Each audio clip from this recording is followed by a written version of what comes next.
Hi guys, it's Iron Man. Pew pew pew. Finger snap is cool in some kind of way.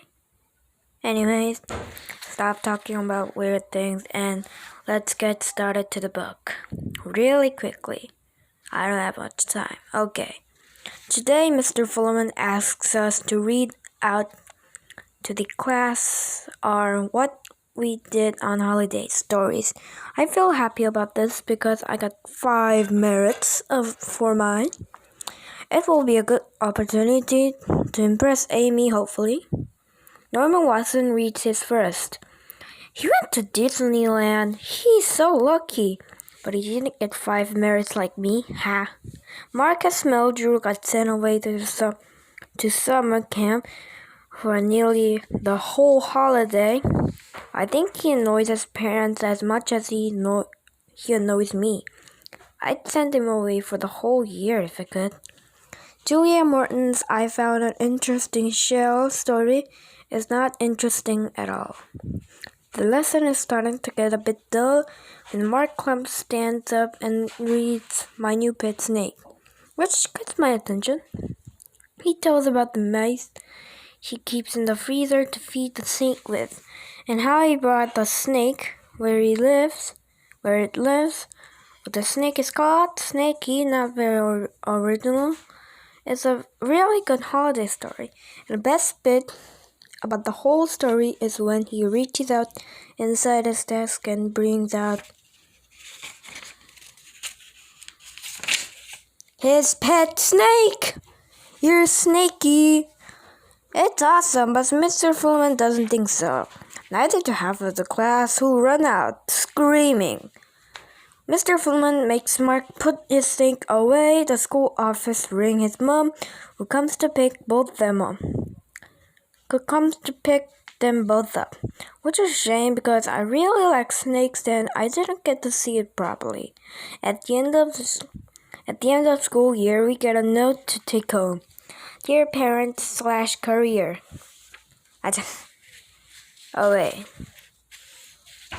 /carer. Please, can we remind all children and parents that no pets of any kind can be brought to school. Pets are for home, not for the classroom, especially pets that can be considered slightly scary, like snakes. Thank you, Mr. Keene, headmaster. Talking of pets, Dirk is getting a new pet dog. I can't wait! Delia is allergic to dogs, so I'm not allowed to get one. But Dirk can bring his dog around all the time because 1. I really like dogs. 2. Delia will be forced to stay in her room or she'll have to go out. Either way, she won't be around to annoy me. Dirk's perfect. Dirk sends me a photo of his dog, Dirk's dog. This weekend, the whole family are having lunch at the old Fossil's house. Mom is stressed about what we'll be eating, especially since I mentioned my banana pizza. Dad is stressed because his brother, my Uncle Kevin, and his family will be there. Uncle Kevin seems to know a lot of things. Dad says it's because he's a know-it-all. Auntie Alice always laughs at Uncle Kevin's jokes, even when they're not funny, which is most of the time. What do you call a man with no hair? My brother Frank. Ha ha ha. Not funny. Delia is in a bad mood because she doesn't want to go. I say, Delia's got a boyfriend, which puts her in an even worse mood. Mom and Dad says she has to come. Something tells me this lunch isn't gonna be too much fun. Luckily, the Fossils are in a very good mood and happy to see everyone, which helps a lot. Yo, kids! Hello! My twin cousins are already there and eating. They eat loads. They are even taller than Solid. I say hi to them. They don't talk much, they just wave at me. Mom asks what we're eating for lunch today. We all listen nervously. Granny announces we're having chicken stuffed with cheese inside, not bad. Roasted eggs. Peas on a stick. Actually not bad than the previous ones.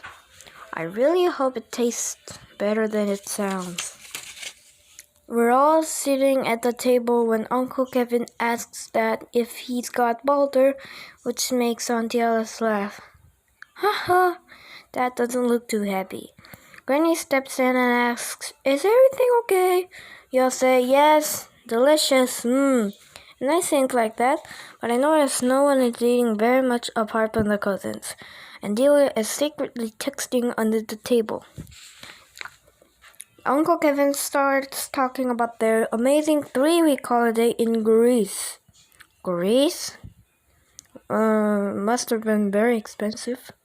So I tell everyone about our terrible 2-day camping holiday, and how it rained and the tent washed away because Dad stupidly put the tent up by the stream, and then how I fell out of the tree. Auntie Alice and Uncle Kevin seems to be enjoying the story. Ha ha ha ha.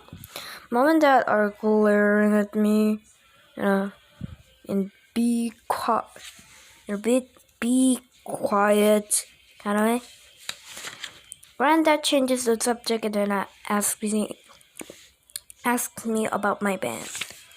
So I tell them about dog zombies, and then I tell everyone that you 3 are coming to play in our town. That is so brilliant. He promised to buy tickets for us to see them, I say. Dad looks surprised, but doesn't he know? I'm a genius. Best Dad. That was kind of risky, but it turns out well, so. Turns out that the cousins are huge fans of you 3 too. It's the most excited I've ever seen them since they won a chocolate fountain at their school fair. Hooray! Yeah! Let's just go. Uncle Kevin suggests we all go together on a big family night out. I don't mind who I go with as long as it's not just Delia. Also, the music is church music, and Mom is listening. Wait, not church music, just music. Ballad. So, I'm really close up to the phone, so you can't hear them. Oh wait, it's church music. Okay, so if you mind, I will talk to Mom. Leave down the comments. I will check them every day, every hour. Or not. I don't know. Anyway, let's get started. Let's continue. Uncle Kevin suggests we all go together on a big family night out. I don't mind who I go. Oh wait. So I say, great, but Dad doesn't look too pleased at all the idea, especially when Uncle Kevin starts going on about Dad's terrible taste in music when we are growing up.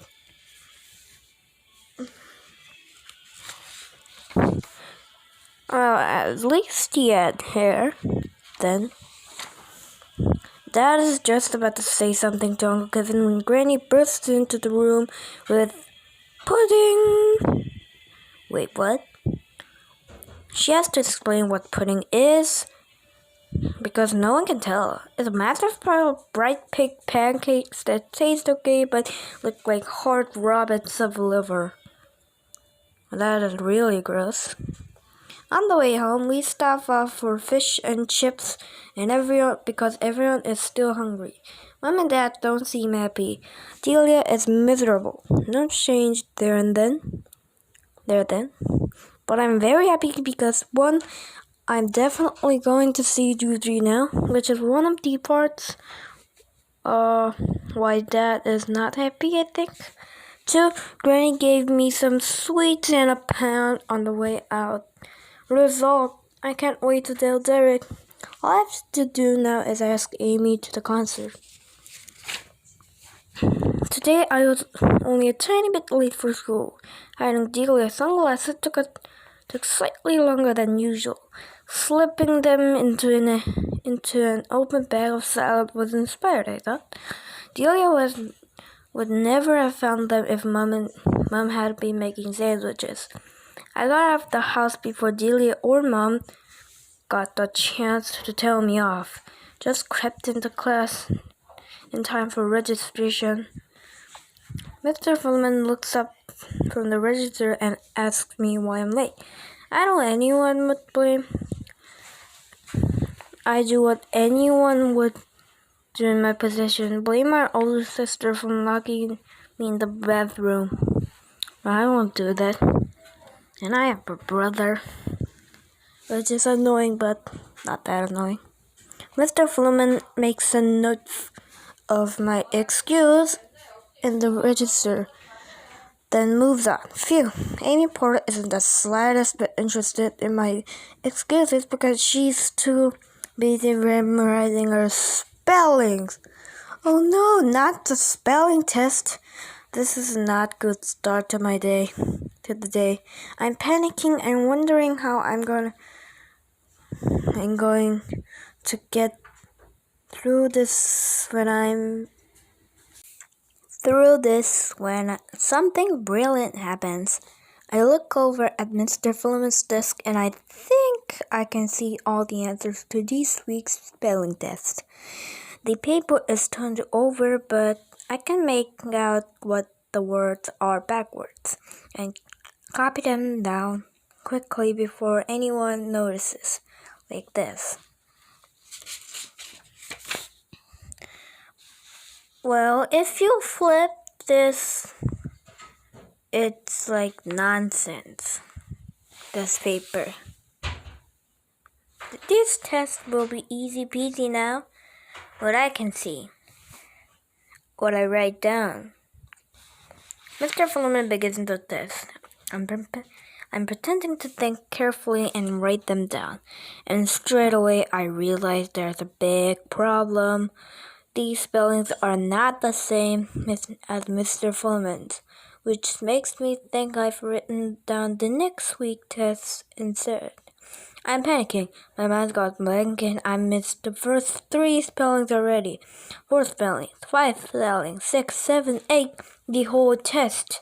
I keep pretending to write so Mr. Fullerman doesn't suspect anything and hope for the best. If Mr. Fullerman spots that I have next week's test, he might smell a rat. Cheat! This test is over and we have to swap papers with the person next to us so they can mark them. Marcus hands me his paper. Oh dear, I'm in trouble now. I have to think quickly.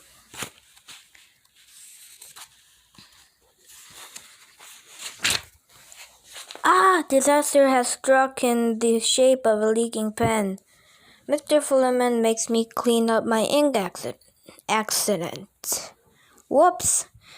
I get to check Marcus's test. He thinks he's done very well and is looking extra smug. Marcus Meldrew. Potato. Wrong. Volcano. Yes. Tattoo. No. Kangaroo. No. Hero. Yes. Igloo. YW. Echo. Yes. Mango. No. 348. Wait. I don't know. It's only 348 for Marcus. Not so smug now. Amy's got 848. She's so smart. I say, wow, well done, Amy. It's winding Marcus up. You're so good at spelling, aren't you? Then Amy says, thanks, but I can't draw it like you can. She actually said something nice to me. So while the class are checking spellings, I show my latest stock zombie drawings and ask her to pick the best one. She chooses the same one as Mr. Fullerman, the statue. This is the longest conversation I have ever had with Amy. That's surprising. I tell her about you three and how they're playing in our town. And turns out that Amy really likes them too, which is brilliant. I'm trying to think about the best way to invite Amy to see you three when she says she likes singing. I say, I like singing too. Then she says, really? Then I say, yes, I can't get enough of singing. So she suggests I join the school choir like her. And I hear myself say, great, that's a great idea. I'd love to join the choir. Why did I say that? Which is exactly what Dirk said when I tell him. I'm joining the choir. It will be good for my singing and the band. You think so? Dirk is not convinced. No, I don't think so, but I'm hoping Amy will come and see you three, and I can't tell Dirk that. I passed the choir practice poster on the school notice board. Also, if the choir thing is wrong, leave down at the comments. And I can't believe rehearsals are at lunchtime. I don't even get to miss a boring lesson or two. I'll go maybe once or twice to keep Amy happy, then drop out later on. Good plan. Head lace alert! Keep checking your hair. Regular combing, don't shear brushes. Head loss, I think. Smile at school for the time again, and this morning, Monday morning, don't forget, singing is fun. Come and join the choir with Mrs. Knapp. Practiced on Wednesday lunchtimes in the school hall. Everyone welcome around. School assembly. It's a special assembly today. I can't believe that Marcus is getting an award for his holiday homework. This seems very unfair as I got 5 merits as well. Mr. Keene, our headmaster, gives out prizes in the front of the whole school. It will be sick making to watch Marcus being ultra smug. To make it worse, Mr. Fullerman asked Marcus to take the register to the school office. Marcus thinks he's something special. While he's out of the class, I decided to add my own comments to his work. Smug. Mr. Keene is standing in front of the whole school. He's telling us the usual sort of things that headmasters like to say. Lots of hardcore, looking forward to, blah blah blah. I'm sitting behind solid, so I can't see much of what's going on. Mrs. Knapp leaves the school in rendition of Morning Has Broken. She's another one of those very enthusiastic teachers who sways side to side while singing at the top of her voice. And I'm not gonna sing Morning Has Broken because I don't know the tone, and I forgot the tone in the audio where I read. Okay. Pansy Bennett, don't mess with Pansy, she's tough, and of course Marcus are both getting awards. Brad Galloway, who has cool hair, is next to me. I tell him to keep his eyes peeled on Marcus. Shh. Mr. Fullerman is giving me the beady eye now. Beady eyes. Mr. Keene says, today we will have some very important prizes to give out.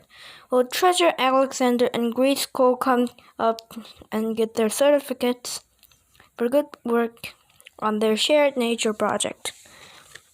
We all clap while the girls show everyone their impressive project. Frog life, egg, tadpole, front legs, back legs, no gills, finally frog. Well, Pansy Bennett and Marcus Muldrew come up with their excellent My Holiday homework. Pansy holds her book up. It has some nice looking writings and drawings on it. Everyone claps. Then she takes her certificate. Next, Marcus holds his work up to show the school.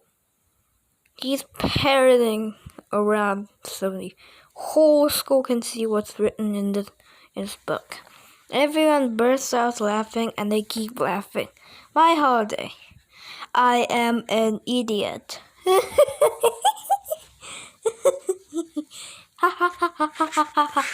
enter the moment.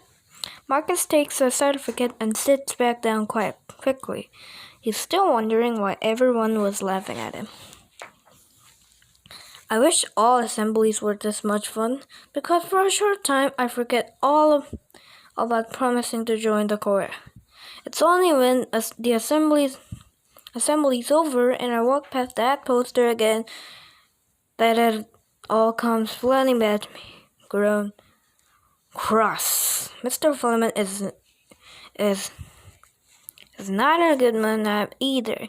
He suspects I had something to do with adding to Marcus's work. He reminds me about my review and tells us about the school concert the choir will be singing, apparently. And if that's not enough, he gives us a parents' evening slip. How am I supposed to fit in band practice now? I managed to get the rest of the lesson by concentrating very hard on 2 things. 1, what I'm going to eat for lunch. 2, a small black fly trying to land on Mr. Fullerman's round head. Blah, blah, blah. It takes a while, but the fly gets there in the end, and Mr. Fullerman says, "Glad to see you. You're paying so close attention to me, Tom," which makes me laugh. Haha. The name he mentions, choir practice this lunchtime. Great, I say. I can't wait. Roan.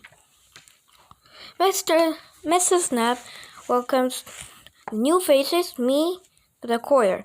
I never knew Solid within the choir. He kept it quiet, and oh no, Marcus is here too. Great, I can't get away from him. If you look at the next really long books, you'll see that Tom and Marcus is never getting away from each other. Amy looks pleased to see me, so that's something. Mrs. Knapp puts me right next to Marcus again. You see what I'm saying? She begins by making us do ridiculous warm-up exercises for recess. We pull lots of silly faces and make odd noises. Then we learn the songs for the concert, which is surprisingly fun. I'm almost starting to enjoy myself. Mrs. Knapp asks us to sway from side to side while we're singing. We're supposed to sway together in the same direction, but Marcus keeps swaying accidentally on purpose into me. So I sway into him.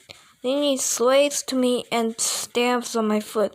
I give him a big shove, which gets him up my foot. Then he sways me into again, so I say that just that little bit too hard into him, and Marcus goes flying onto the floor as if he's been hit by an elephant.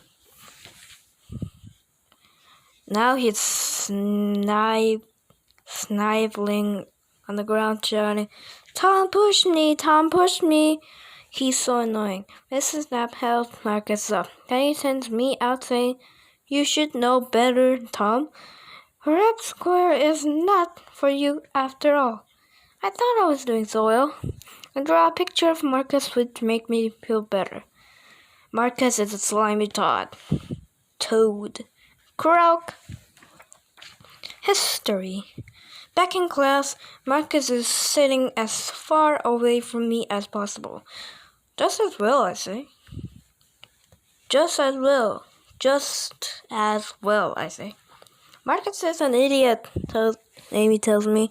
She saw him push me and threw it on my foot. Maybe choir practice was a good idea after all? While Amy is feeling a tiny bit sorry for me, I take the opportunity to ask her about you 3. I remember Amy loves the band. Are you going to see them? I say. I wish, she tells me. I don't have a ticket. Then Marcus, who just can't help himself because he's a nosy twit, butts in. I got VIP tickets. His dad knows someone who knows someone who knows someone who has got tickets. Yawn. I tell him VIP stands for very irritating person, and he believes me. So I invite Amy to the concert with me and Derek and my dad. I don't mention Uncle Kevin, Auntie Alice, and the cousins. And she says okay and goes back to reading. Brilliant, I say, and that's it. All sorted. We're going to see my favorite band. That was easy. Then, stupidly, I stopped listening to the history lesson and imagine being at the concert instead, which is more fun. Much more fun. Dude 3 are fantastic, playing all their great songs. Suddenly, in the middle of a guitar solo, the Dude 3 guitarist is taken ill and has to dramatically cut off the stage. Then the lead singer asks the crowd, "Does anyone know how to play Dude 3 songs?" "Me!" I shout and jump on the stage. The crowd cheers, Amy cheers, Derek cheers. I start to play and the crowd are amazed to begin to call my name. Tom, Tom, Tom, Tom, Tom! Mr. Fleming is shouting at me. I've missed most of the history lesson. Worth it though. We'll catch up tonight and get back into Mr. Fleming's good books by not being late the school trip tomorrow, which I'm really looking forward to. School trip. Mr. Fleming is not pleased because I'm late again. It was Delia's fault. Well, that's what I tell Mr. Fleming. Everyone is already on the coach and very excited. Everyone is already on the coach and very excited. Especially Norman Watson, who keeps sleeping up and down in his seat. On the coach, I can only see one spare seat left right next to... No, not Mrs. Worthingtash. Free seat. Hello, Tom. Derek has already saved me a place by him, but he thinks it's funny to watch me panic. Your face, he laughs. Ha ha, very funny. The coach journey takes ages because some of the class need the toilet, and Juliet Martin feels travel sick. She's gone a nasty shade of green. So we have to keep stopping. Eventually, we arrive at the museum. It's huge with big stone steps to old wooden doors that have massive pillars either side. Lots of other schools are there, all better behaved than us. We get split up into 3 groups with 1 teacher each. We got Mrs. Snap. We're all given an Egyptian quiz to do. I'm in Amy's group with Derek, so we rush around to the museum, mostly copying what Amy writes. The quiz doesn't take long, so we get to check out the gift shop early. I know exactly what I want to buy. At lunchtime, someone, me, gives Norman half a caramel wafer. I forgot that sugar makes Norman even more hyper than usual. We are all sitting to the museum Egyptian expert. She is showing us a real mummy and telling us in a great gory detail of how the Egyptians would use a long hook to put out the dead person's brain through the nose before mummifying them. Julia Martin goes green and feels sick again. Norman can't sit still and wants to have a closer look at the mummy. He jumps a bit too quickly and pushes Brad Kelly, who bumps into Larry, who falls on Solid, who accidentally shoves Mr. Worthington. Then she falls over and knocks a very rare Egyptian vase. Oh no. Thankfully, Mr. Fullerman manages to catch it. He's holding on to it really tightly and breathing a sigh of relief just when Julia Morton leans forward and is sick. Oh no, I don't think that's what Egyptian vases were originally used for. Oh, now that I gotta clean it. The museum expert can't get rid of us quickly enough. Well, it's all Tom's fault, you know. Well, Julia is getting cleaned up. Oh, wait. The barf is not Tom's fault. It's Egyptian's fault.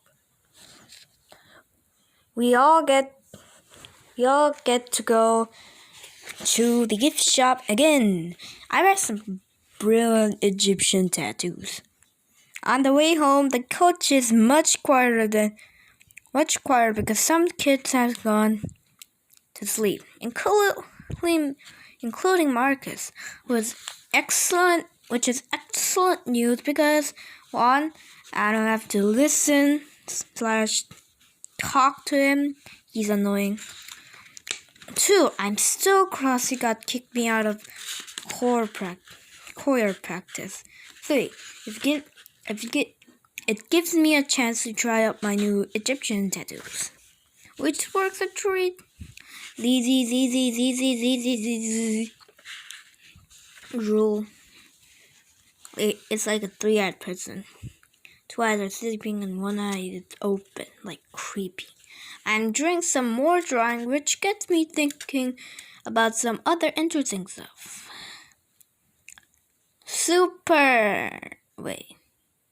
Underpants squirrel? Moon biscuit? Aliens are eating it upside down. I don't know what that is. Cities, stars, you know the thing. Rules. Here are a few rules based on stuff that happened to me, so it's all true. Rule 1. School photos are always hideous. It's the law, I think. Even a world-famous photographer was to take a school photo, it will still be rubbish. Hideous school photo. 2. Your siblings, in my case Delia, knows ways to annoy you that nobody else does. Yes, I agree with that. Rule 3. Your parents get more embarrassing with age. My dad is now officially the world champion of embarrassing dads. When we got back from the school trip, Dad was there picking me up. He was wearing a nasty colored bobble hat with his name on it. Muddy jeans tied up with a piece of string. No belt, just string. A grubby shirt with holes and patches. A filthy old Wellington boots. Sat at Tom, Frank, shame, string, mud, patches, mud. I've been gardening, he said. Like, that's an excuse. Well, I won't bother to pick you up again. If only. Brad Galway and Mark Clem both thought that he was a tramp. Look at that tramp over there, they laughed. Imagine if he was your dad, Brad said. He is my dad, I told them. I couldn't get home fast enough. I only forgave Dad when he pulled out 4 slightly muddy 2-3 taken from his pocket. Brilliant! That's why he came to pick me up. I'm officially excited and very happy. Wow. Dude's gone crazy with music. At home, Delia spoils everything by waving my school photo around and laughing at it. Freak photo, oh what? Annoyingly, I have to agree. It's awful. Terrible. A really rotten, cheesy picture. Hideous school photo again. I've got odd hair and a red face. I knew it would be bad, but not that bad. I grab it back for her and try to hide before Mom sees it. Delia says, "Too late, nerd boy." Apparently, Mom loves it and has already ordered about 1,000,000 copies for the entire family. Grown. Tom's school photo. Mail.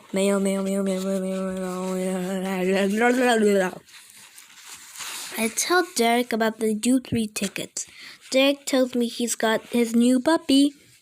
He's going to bring the puppy over to mine tonight for the band practice so I can see it. Also, Delia is allergic to dogs and that will keep her away. In class, Mr. Fullerman appears to be in a good mood despite me only just making it to school on time and forgetting my review homework. Again. Tom, we're going to have... Today, we're going to be making models of pyramids, which sounds fun for a change. He puts us into groups. I have Norman, Amber, Pansy, Indrani, and Solid. I have to move tables. Solid has a good idea for the shape of the model. It should be sort of pyramid-shaped. Yes, that's exactly what we're building. Genius. Indrani draws a car temple, and Amber cuts it out. Then we all help to cover it in glue and paper, which makes a nice and sturdy model. Everyone is working together really well. Unusually, for Class 5F, our pyramid is actually starting to look a bit like a pyramid. Mr. Fleming's attention is on Mark Klump's group 1 doing well. Then Norman starts to get bored. He gets bored easily. "Let's make a mummy," he suggests. Great idea. Norman gets 6 lube papers from the school toilet and tries to wrap up Solid. But there's not enough paper to cover him.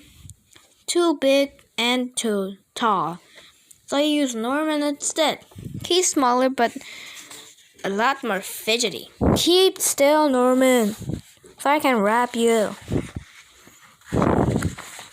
You want that, right? That's what I said. I would have said. I tell him. It's not easy covering his legs and head with loo roll. I think it's loo. When he's finally mummified, Norman starts walking around with his arms stretched out like a real mummy or a zombie with toilet paper. With the glasses. He makes the noises. It's very realistic. He's good. He's scaring Amber. Ah! Mr. Pullman looks over to see what we're up to. Suddenly, Mr. Keen, the headmaster, burst into the classroom. One of his little visits. Norman is still behind the door. He doesn't move. Mr. Keen asks about the school trip and admires our pyramid work. What's that? Whoa! Woo! What's that strange moaning noise? The class starts laughing. Woo! Woo! There it is again. Mr. Keen's face starts to hover around the getting cross color on the redometer when he's called away by an announcement from Mrs. Mumble. And as Mr. Keen closes the door, everyone can now see Norman making whoa, whoa noises and pretending to be a mummy, including Mr. Fullerman, who's not in such a good mood now. Whoa, whoa. It's been an eventful day at school. Caretaker Stan replacing toilet rolls and being very cross. I can't wait to meet Derek's new puppy now. He's very cute, unlike Derek, although I can see a slight similarity from the picture he emailed me. I think it's a smile and eyes, I think.